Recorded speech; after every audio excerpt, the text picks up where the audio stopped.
Brazil के रियो दे Janeiro में इन दिनों G20 समिट में दुनिया के सबसे ताकतवर नेताओं का जमावड़ा लगा हुआ है। मगर जब बारी G20 के ग्रुप फोटो की आई, बता दें कि इस फोटो शूट में सबसे आगे की लाइन में प्रधानमंत्री नरेंद्र मोदी बीचों बीच खड़े नजर आए।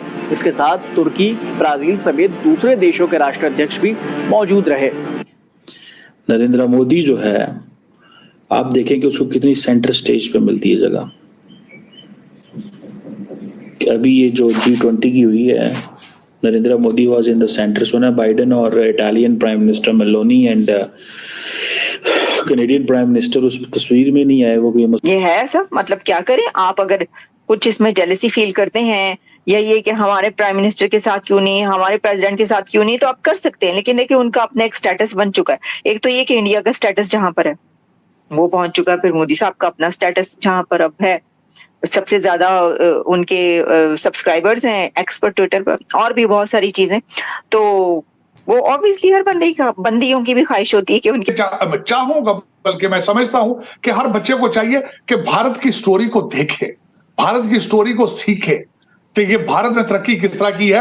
आप बजाय कि आप वेस्टर्न सिविलाइजेशन के मॉडल को देखें, वो मॉडल आपको सूट नहीं करता, आपको इंडिया का मॉडल सूट करता है। जो आप जैसे लोग हैं, अगर आप उनकी मूवीज देख सकते हैं, अगर आप उनके गानों पे नाच सकते हैं, तो उनकी तरक्की को कॉपी क्यों नहीं करते आप? वो क्यों नहीं देखते स्टोरी? इतनी पावर है इंडिया, इस सारी पावर को अब वो जिसे कहते हैं ना, there is a rise of the rest की बात हो रही है। ठीक है जी, ठीक है जी। सो लग ये रहा है कि जो ग्लोबल साउथ है, इंडिया उसको लीड करेगा, क्योंकि अमेरिकन ये चाहते हैं कि ये चाइनीज ना करें। 88% of the world population, 40% global GDP, American चाहते हैं इंडिया ये करे।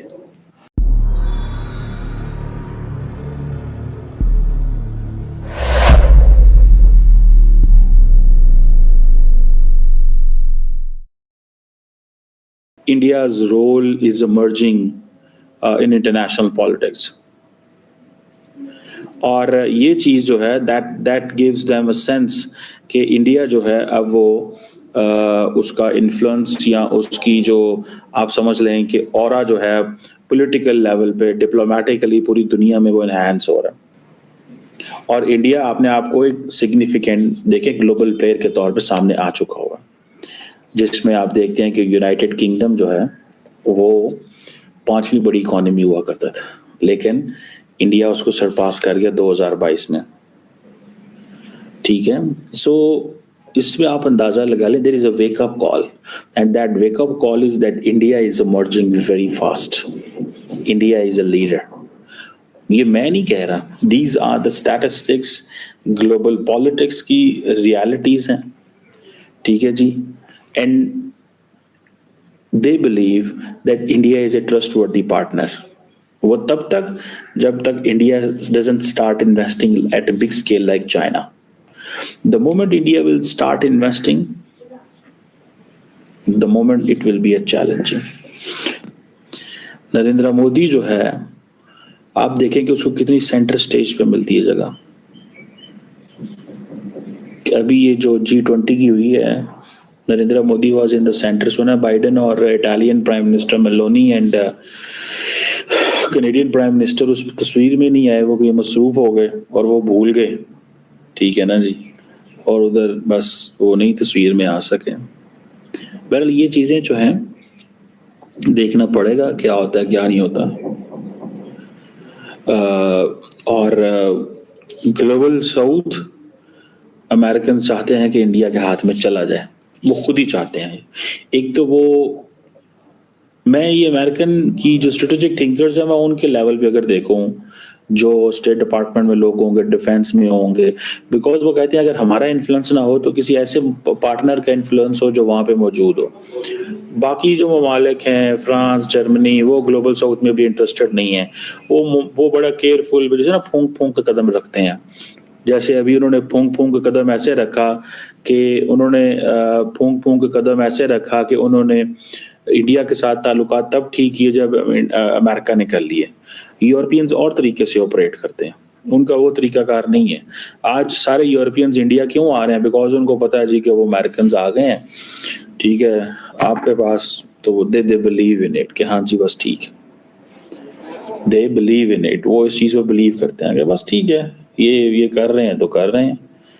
क्योंकि होता ये है कि मोदी साहब के साथ जो भी तस्वीर ले लेते हैं ना वो बड़ी वायरल होती है, वो खबर बहुत बड़ी बन जाती है। बट देखिए इतनी बड़ी आबादी पॉपुलेशन के कंट्री का जो प्राइम मिनिस्टर होगा उसकी ऑब्वियसली उसके साथ तो खबर तो बनेगी ना। तो बहुत सारे लोग सिर्फ इसलिए भी करते हैं कि वो खबर भी बनवाना चाहते हैं अपनी। तो लेकिन हर बड़े से बड़ा बंदा जो है दुनिया का, बड़े से बड़ा लीडर, वो सेल्फी लेना पसंद करता है मोदी साहब के साथ। ये है ऐसा, मतलब क्या करें आप, अगर कुछ इसमें जेलसी फील करते हैं या ये कि हमारे प्राइम मिनिस्टर के साथ क्यों नहीं, हमारे प्रेसिडेंट के साथ क्यों नहीं, तो आप कर सकते हैं। लेकिन देखिए उनका अपना एक स्टेटस बन चुका है। एक तो ये कि इंडिया का स्टेटस जहां पर है वो पहुंच चुका है, फिर मोदी साहब का अपना स्टेटस जहां पर अब है, सबसे ज्यादा उनके सब्सक्राइबर्स हैं एक्स पर, ट्विटर पर, और भी बहुत सारी चीजें।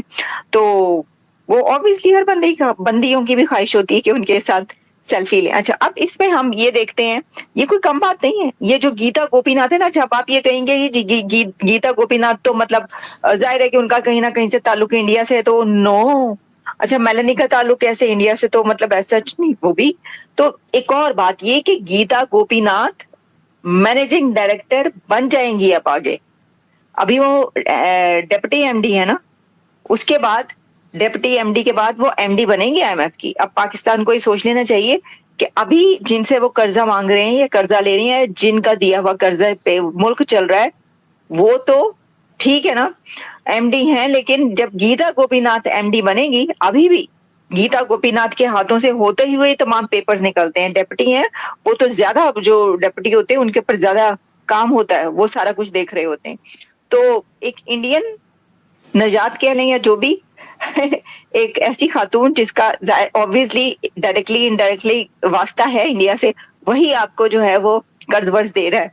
और आगे जब वो डायरेक्टर बन जाएंगी तो फिर तो आपने फाइन लेना ही उससे है, शहबाज शरीफ साहब। फिर अभी तो जब वो कहते हैं ना कि मैंने नाक से लकीरें निकलवाई हैं, तो उसके बाद नाक से लकीरें जो है वो गीता गोपीनाथ निकलवाएंगी।